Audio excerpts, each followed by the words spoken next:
geeks! It's been a while since I did a tier list for Baldur's Gate 3, and now that I've actually finished the game, I felt like it was time to do one again. So I'm going to be rating these characters not based on the design, because, I mean, if I was going strictly on the design, then, you know, most of them would be success, critical success, but how I enjoyed my interactions with the character within the game. First character up is Nier. Now, Nier comes in Act 2. He's a villain. The Myconids will ask you to deliver his head because he's been slaughtering them. If you're doing a good run, you don't get a whole lot of interaction with him. Maybe you get more if you're doing an evil run. I haven't done one yet. From the limited interactions that I got to have with him in my run, didn't really care for him. He came off really haughty and pompous, and yeah, just did not like his attitude. So I'm gonna put him in the bad category. I wouldn't say critical failure, but yeah, just not my cup of tea whatsoever. I do recall who this guy is, but I'm gonna be honest, I don't remember his name. He is from Act 1. He is a priest that you find in the Goblin Fortress. He's all about that pain, no pleasure. Don't remember what his name is, but he's an interesting one for sure. He was creepy. He worships the goddess of pain, and he tries to convince you to let him basically beat on you. All around, the guy's a creep. Every time I run into him, I want to take his weapon and just beep, smack him across the head. So I'm going to say bad for him as well. Next we have Alfira, the tiefling bard that you meet at the Druid Grove. Alfira is very sweet, not really a fighter. She is into music. Her love interest, I think, is Lacrissa, if I remember correctly, another tiefling that you find at the Druid Grove. So not really one to swing around a weapon, but she is very sweet and she is talented. All of my interactions with her have been pretty pleasant, other than what happened during Dark Urge. So I would say good. I would say good. All right, and then we've got Arabella. You meet her at the Druid Grove as well in Act 1. She's being held by Kaga for having tried to steal the idol, the Druid idol of Sylvanas, and you have a choice to try to rescue her or not. And you do run into her later in Act 2, and then you might run into her again in Act 3, depending on how things go. Arabella is an interesting character. She's not the humblest of children, but overall, she's a good girl, and she just needs some guidance, which she eventually gets from Withers. So I'm not particularly attached to her as a character. My interactions weren't bad, but I don't know, she just seemed a little too overconfident. She seemed like the kind of person that was going to get really deep into magic and not realize that they were doing more harm than good. So I'm gonna put her in the pass lane, so right in the middle. Next up we have, what's his face? Damn, I can't remember his name. Gonna be a lot of name forgetting here. I'm not good with names. I'll edit them in. So you meet him at the Druid Grove when you first get there, and there's goblins attacking from the outside.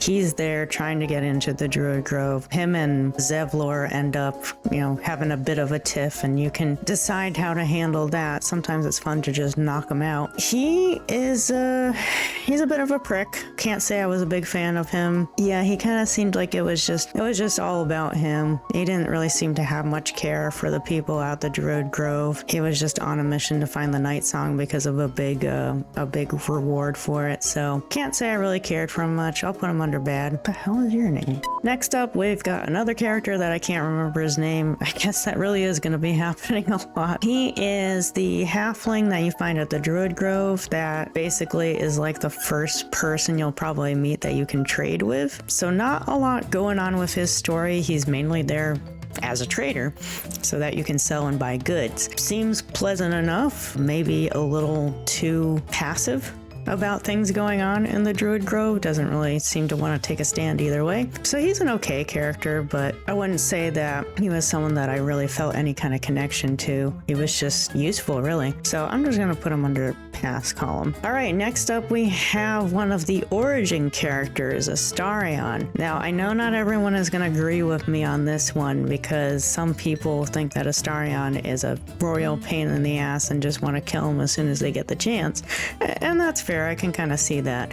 But I'm actually very fond of Astarion. I like vampires. I like British accent. I like people who have great senses of humor through sarcasm. He kind of ticks all those boxes for me. So Astarion was actually the character that I romanced first. So he goes under critical success. All right, next up we have Auntie Ethel. Auntie Ethel is obviously not a good character, considering all the bad things that she ends up doing, but I have to say I still kind of like her. She's got pep in her step. She's got a bit of an attitude, which is just funny in an older woman. I like the way that she talks. It's almost got like a melodic way about it. So I'm actually a little fond of Auntie Ethel, even though I always end up killing her because, well, she's not a good character. So I'm going to put her under good. Okay, next we have Barkus. Barkus you meet in Act 1 when you're going through one of the towns that the goblins have ransacked, and you have the option to either cut him free from the windmill he's been attached to, or make him go flying through the air, which is really freaking funny. It's not nice, but it's very funny. Barkus has got a little bit of an attitude to him, especially when you first meet him.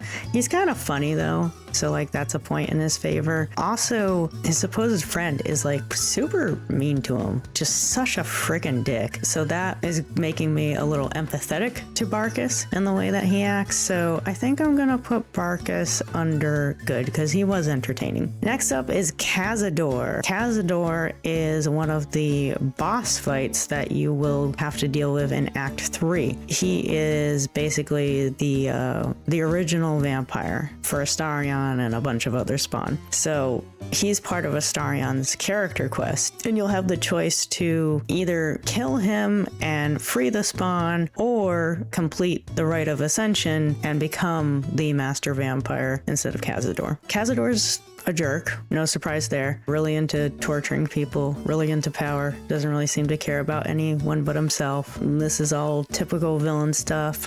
So can't say that I'm all that fond of him. I think I actually disliked him a bit more than some of the other villains, so I'm gonna put him under critical failure. Again, this is not about the design of the character. The design of the character is fine.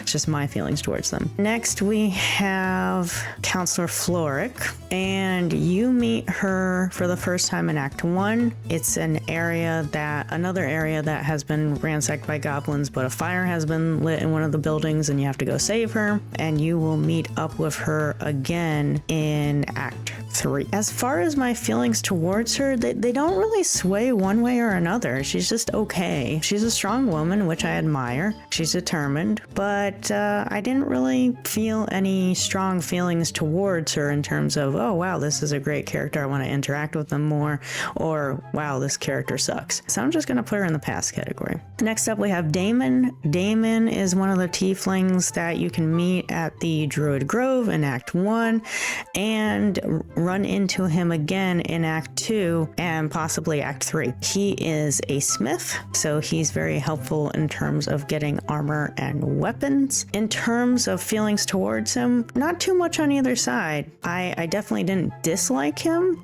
I think I liked him a little bit, but not like a ton, because there just isn't a lot of interaction or character development there. But he seems like a good guy and he is helpful. He does try to help out Karlach in Act 2, so you know, gotta give kudos where they're due. So I'm gonna put him under good. All right, next up we have, the tiefling boy from the Druid Grove, whose name I can't remember. He's the one that doesn't speak. I'm actually surprised that he's on this list, because he's really not that significant to the story, unless I missed something in the game and he's supposed to become significant. Maybe in my playthroughs he was pretty insignificant. There were very minimal interactions with him. Yeah, just not important whatsoever. So I'm actually not sure why he's on this list, but I'm just going to put it under pass because I couldn't care either way. All right, Duke Ravengard. Duke Ravengard is Will's father, you find out, and the first time you meet him is in Act 3, so much later on, and you will have the opportunity to set him free because he has been captured by Gortash. Duke Ravengard kind of came off as pompous. I didn't really care for the attitude.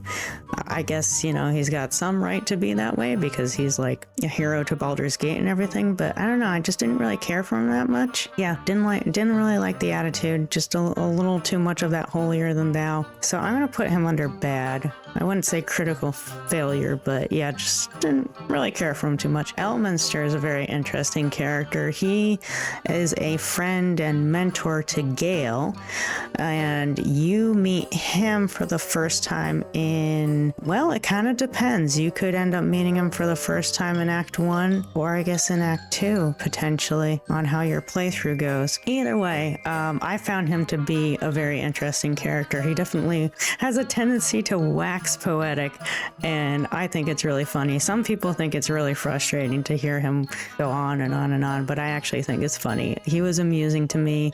He definitely has a similar feel to like a Gandalf or a Dumbledore. I really liked him, even though we don't get to spend too much time with him.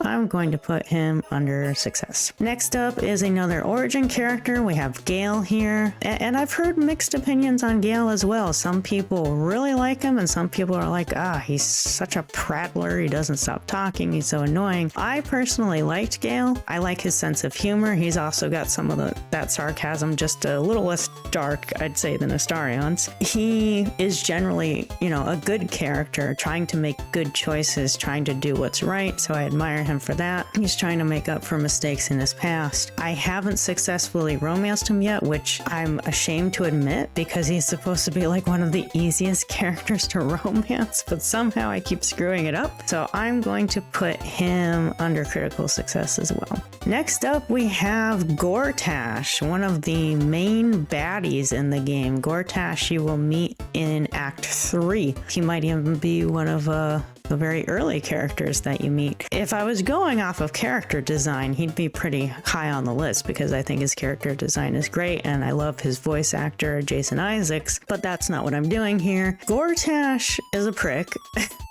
Like a lot of the villains here. Maybe a little less prickish than some of the others. I mean, he did do something pretty mean to Karlach, you know, basically selling her into slavery, so that's a pretty big deal. But he has composure. He's not like Orin in the sense that, you know, he's just gonna go wild, and he doesn't seem to have the same kind of drive that Ketheric does. He's just a lot more composed and calm in his interactions with people, even his enemies. So I'll give him a little bit of kudos for that. I'm gonna put him under bad. All right, and next up we have one of the many cats of Baldur's Gate 3. There's so many of them. Don't ask me to remember their names. I'm not good with names, and there's a lot of them. A cat will automatically get a critical success. I don't care which cat it is. Doesn't matter. I do recognize this one. I just don't remember its name, but it automatically gets a critical success because it's a cat. So end of story there. Next up we have Priestess Gut, and you will meet her in Act 1 in the Goblin Fortress. She's basically acting as a priestess to the Absolute, thinks that, you know, she's something real special, and keeps marking people, keeps branding people with the mark of the Absolute. And, you know, depending on how you play, you may be able to try to get her to help you out, or you may just, you know, cut her down. Depends on the play style. I can't say that I personally care for her. Anyone that's got that like holier than thou attitude, I really don't like. Yeah, I just didn't think she was pleasant to interact with, and definitely just has this like I'm on a pedestal attitude because I'm the priestess, blah blah blah. So yeah, I'm gonna put her under bad. Next up is Halsin, who you meet in Act 1 in the Goblin Fortress. He's supposed to be at the Druid Grove, but he's been kidnapped. So he's actually in the fortress and you need to rescue him or kill him, depending on how you're playing. Overall, I like Halsin. He is a good character, trying to do the right thing, trying to uphold balance, protect nature, etc., etc. But I haven't actually romanced him myself, but I have, you know, heard about other people romancing him, and I've seen some scenes. He likes to be a bit promiscuous, I guess you could say. He's not really into into the whole one-on-one. He likes to have some fun with it. And I mean, you do you, boo, but that's not really my cup of tea. So that detracts a little bit. So I'm gonna put him in good. This poor girl has been tortured. She was very plucky. I don't know why you're on here. You're not a significant character.